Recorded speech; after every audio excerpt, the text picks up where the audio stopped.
Alright YouTube, hello, thank you for watching. The madness continues here. What I've learned about chemistry is this in probably about a month or two's time. And that is, as a beginner in chemistry, don't ever state your intentions or your expectations. So I'm going to try to keep that in mind today. I sealed these joints with Teflon tape, very thin Teflon tape. If you're nice and neat about your wrapping on it, kind of thinking it'll work. But I don't know. So I have a whole bunch of dirty isopropyl here that's contaminated with flux. So I think the only claim I'm going to make in this whole entire video is I want to see if I can get this flux out of that flask when I'm done. Look to see which is dirtier. Pretty dirty.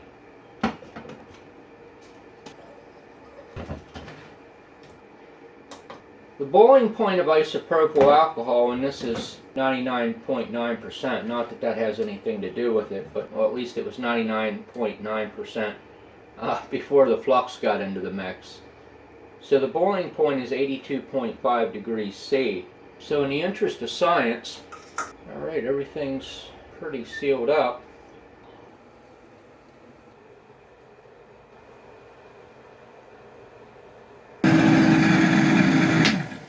Uh-oh, that ain't good. I think my pump died. How could the pump die?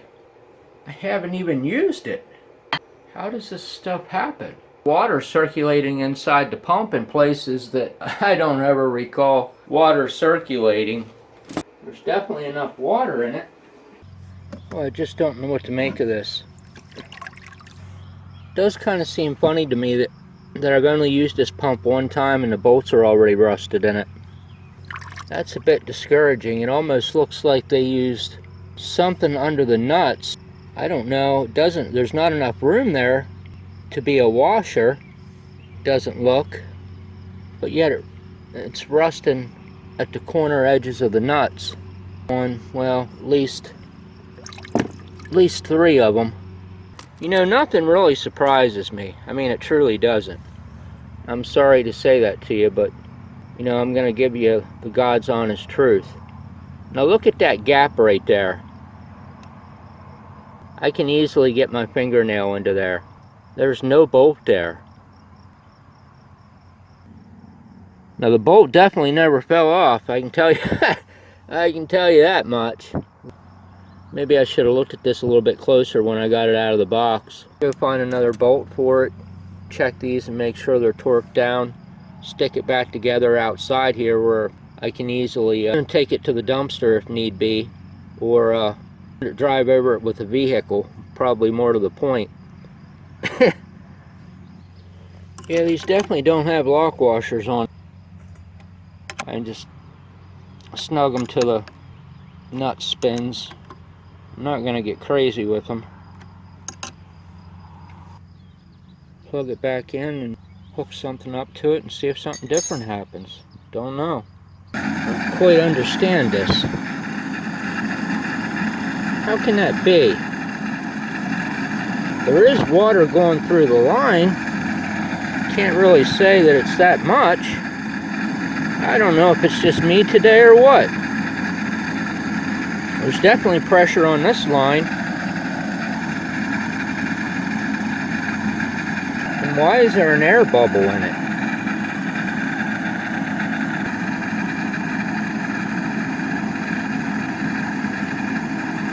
I guess maybe you see the turbulence wherever the air bubble is. That's kind of what it looks like. Man, I don't know. I think it's working, but it could be a bad case of the crazies for all I know.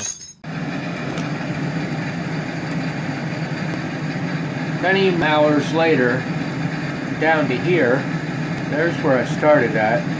Not even half the volume, I would say. Just not sure what to make of this once again. 170 degrees, was up at 180, and then it just did a tailspin, as it's been doing for like 3 hours with me. Maybe a drop every second and a half. I don't really know what's coming over because it's not even at the boiling point of isopropyl alcohol. think that's I think that's what I'm seeing as the biggest hitch here. Stuff started to come over when I hit 160 degrees if I could keep it there. So what's coming over? And why is the temperature all over the place in the first couple hours?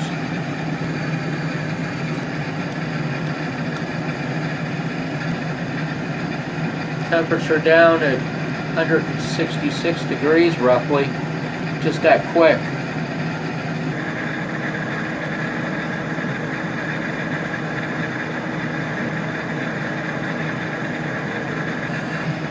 Once again, why it dropped, I have no idea.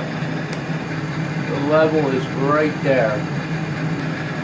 I don't know, raise the temperature back up. It's like a roller coaster here.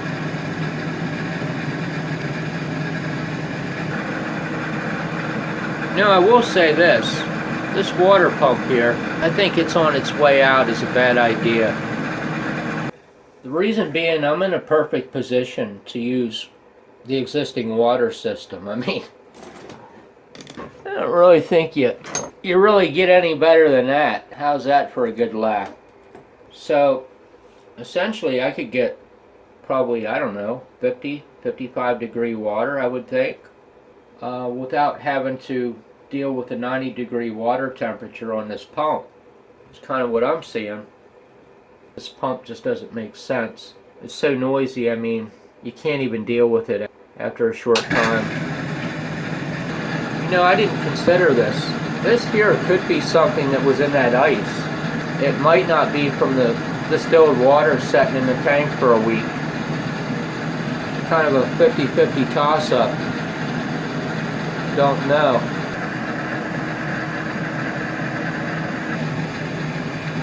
Pump the temperature up another notch, up to 84. Just can't get the temperature to come up in the top. It's at 170 degrees. Getting 1 drop per second. After several hours, water pumps 93 degrees. Kind of a funny note, it's taken, I think, well over 4 hours to get to this point. And you can see it's coming in pretty good. So you might kind of wonder, with those kind of number of drops, I mean, that's all but 2 drops a second there, which is pretty fast. Definitely not for 1 drop every 2 seconds like I saw on a video. But you might wonder, how could it have taken so long to get that little distillate? And I started up here, and I'm basically down where my clip lead is right there.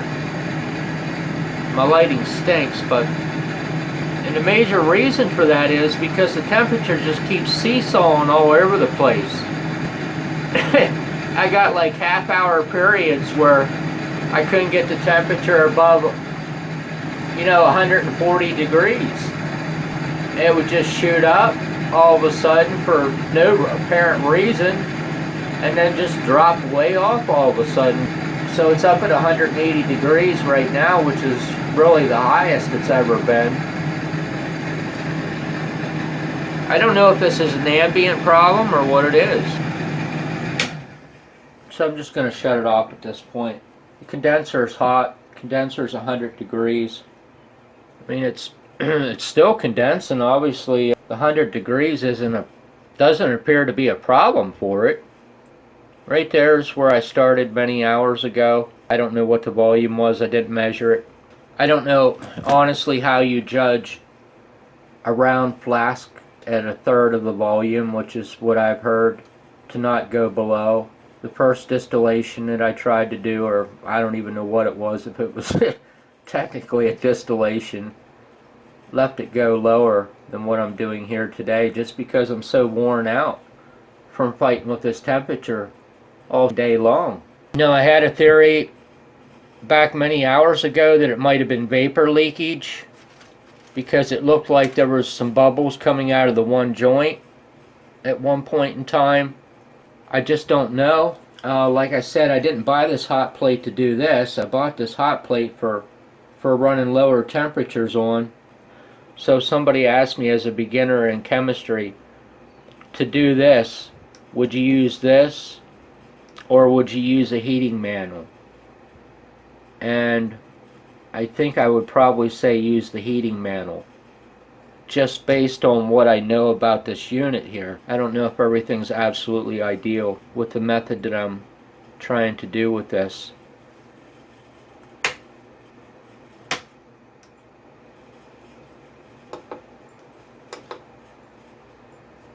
That way I can keep it stirring. I had the stir turn way down low on it. The reason I did that, just from a basic standpoint, just in the couple times that I've heated something up in my whole entire life here, I mean, really, to be honest with you, I have absolutely no experience in this, is that when there's a solid matter on the bottom of whatever you're heating, whether it would be a test tube or whatever, and you heat it, it has a tendency to kind of like basically pop and explode. So I have no idea what that means. I mean, in a way it kind of makes sense to me, but there could be something bigger in the picture, not being trained in chemistry like I am, as to why that happens. Because there's definitely a lot of sediment in there. Point I was trying to make. Right here is where I suspect that there was vapor leakage. Didn't smell anything at any point. You can kind of see what was in the water there. Once again, I have no idea if it's some kind of scum, film, bacteria, algae from the distilled water setting for a week, or if it was something that was in the ice that I put in it. Kind of show you maybe how I wrap those joints. Wrap it around one time tight, starting from the bottom, till you get tension on it. And then I just didn't lay right there. And then just kind of do a partial overlap.